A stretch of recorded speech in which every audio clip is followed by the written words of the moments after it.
So Justin, are you ready to present? The stage is all yours.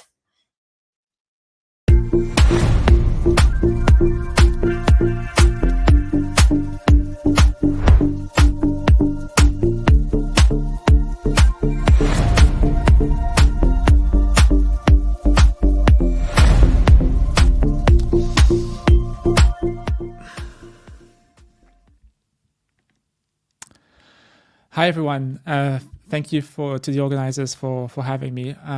I was asked yesterday if I could give a talk today. So this is a very last minute set of slides. It should be a quick 10-minute presentation where I want to talk about what I think is part of the end game of the EVM, which is to have what I call this zkEVM in EVM precompile. Okay, so the subtitle, I guess, of this talk is Scaling L1 Execution. And there's a couple ways in which we can scale. We can scale it vertically and horizontally. So we have right now the 15 million gas per block target. And the question is, can we scale vertically? In some sense, can we have more blocks, bigger blocks? And the answer is yes.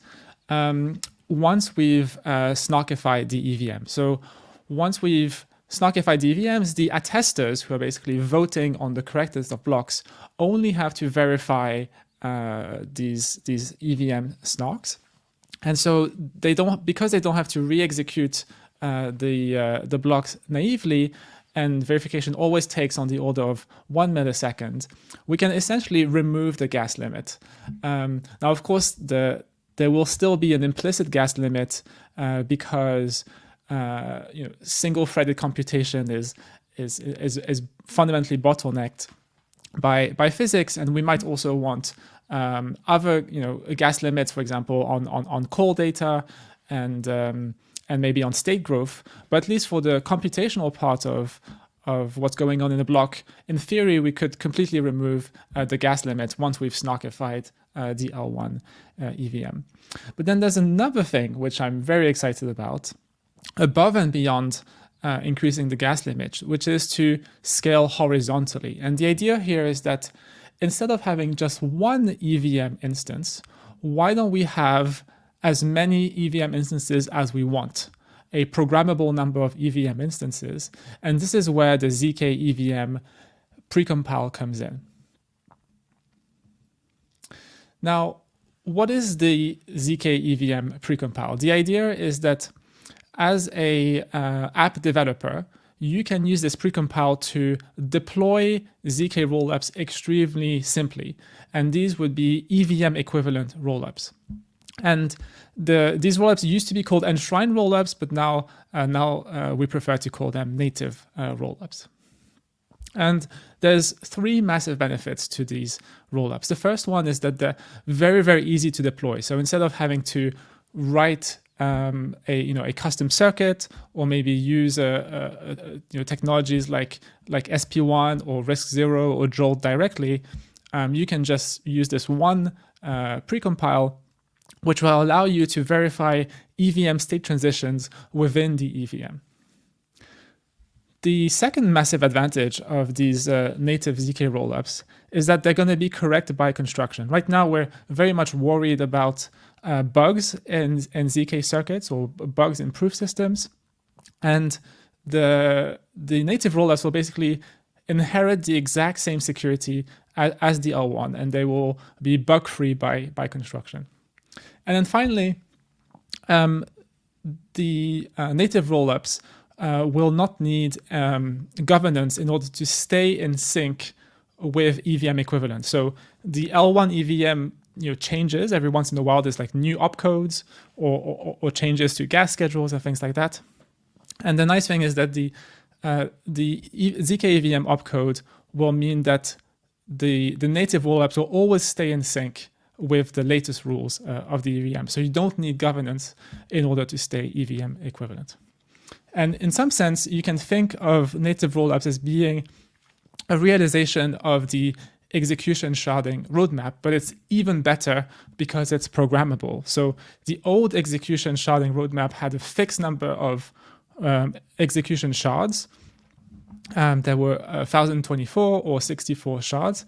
And because they're programmable here in this context of native rollups, we can have as many as we want. But another massive advantage is that those native rollups can have programmable sequencing or programmable governance or programmable fee schedules or programmable public goods donations, whatever it is. Okay, so where does this zkEVM hide within the roadmap? Really, you need to go look in the Verge, in Vitalik's diagram. And when you zoom in the Verge, there's this little section here in the top right, which says SNARK for L1 EVM. So that's SNARKifying the L1 EVM. That's the very first step. And once we've done that, we'll be in a position where we can have a hard fork to expose all of this high-powered machinery to the EVM itself. And it's a little bit recursive because the EVM will have access to the EVM within the EVM. But snarking actually is not quite sufficient. We need something a little bit stronger, which is this notion of real-time snarking. And by real-time snarking, I mean that the proof latency, the amount of time it takes to generate a proof after a block has been produced, needs to be less than the slot time, so less than 12 seconds.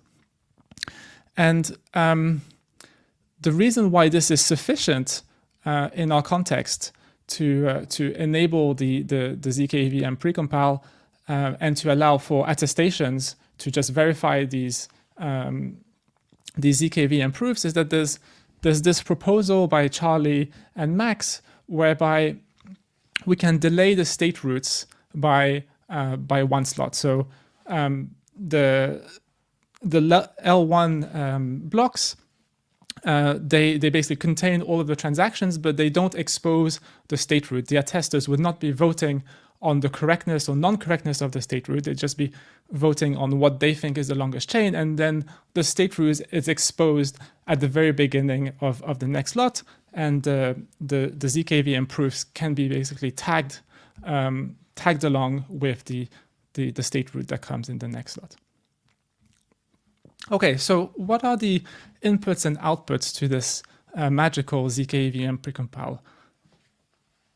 There's basically a bunch of them. So there's the pre-state root of your EVM instance, the post-state root, the state diff, and a bunch of proofs.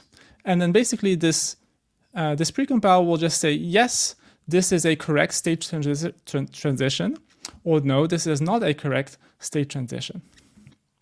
But one very important technical detail here is that part of the inputs are actually implicit, and they are gossiped off-chain.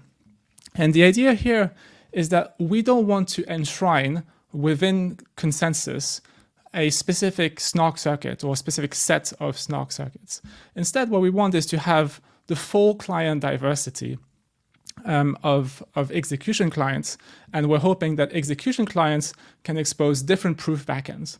And one of the advantages of that is that if there is a bug which is discovered in one of the proofs, well, that bug can just be fixed by updating the client without having to do a hard fork. And a similar thing can be said about an optimization. If there is a 20% optimization in the proving speeds, then that can just be shipped in the next client update, as opposed to having to do a hard fork. So this is a very, very clean design. But one of the downsides of this design is that the witness data needs to be available on-chain. There needs to be data availability so that anyone who wants to produce these proofs has the option to produce these proofs. Otherwise, there's an attack vector where someone can basically create proofs for some of the clients, but not some of the other clients, and create a consensus failure. And so one of the downsides of this precompile is that it only works for rollups. It actually doesn't work for validiums. And also there's an optimization that a bunch of ZK rollups do, which is that they only provide the state diff. Here you need to provide the state diff and the full witness data as well. And interestingly, this is kind of a little bit of a network effect for Ethereum data availability, because it's basically saying that if you want these best-in-class native rollups, you need to be in the position where you have to consume Ethereum data availability. That is the only thing that will work with this precompile. So it's kind of bullish on transaction fees for DA in this context. Now, as I mentioned, we want to have client diversity, and the strategy is to not enshrine these proofs here in green and keep them off-chain. And so instead, what I expect would happen is that there would be various implementations of the EVM. So for example, REVM, which is a Rust implementation, and there could be GEVM, the Go implementation, and Java implementation. All of these implementations of the EVM state transition function could be compiled to RISC-V zkEVMs. And the really cool thing is that there's 5 different vendors out there, at least 5, that are building these RISC-V zkEVMs. And what I'm hoping will happen is that at compilation time, let's say I'm a validator running REVM, well, one of those files would be chosen at random. So we would have perfect client diversity, 20% for each of these zkEVMs. And if there is a bug in one of them, well, that's not a big deal. We can just update the validators that are affected, and Ethereum layer 1 can keep on going on. Now, another thing that I want to mention regarding security, above and beyond the client diversity, is a formal verification effort that is being led by Alex Hicks, who recently joined the Ethereum Foundation. So he's in charge of this massive formal verification project. It's a $20 million program. And he created a website, verified-zkevm.org, which has all sorts of information about the grants and the competitions that are being organized to try and use formal verification to have extremely high assurances about these zkEVMs that are the basis for the security of execution clients, zkEVM consensus clients. And that's it. I think I'm out of time. I was only given 10 minutes. Thank you so much for coming to this short talk. I think the zkEVM precompile is extremely exciting for Ethereum, because it allows us to go from this 15 million gas per block to essentially an unlimited amount of gas and unlimitedly scaling DL1 execution. Thank you. Yeah, thank you so much, Justin. Even though the presentation was very short, it was very dense and very informational, and really appreciate how you first started off broad with native rollups and like the overall like rollup landscape before going into some more technicals about precompiles and then about client diversity as well. So really enjoyed it, Justin. Thank you so much. Thank you. Yeah, thank you.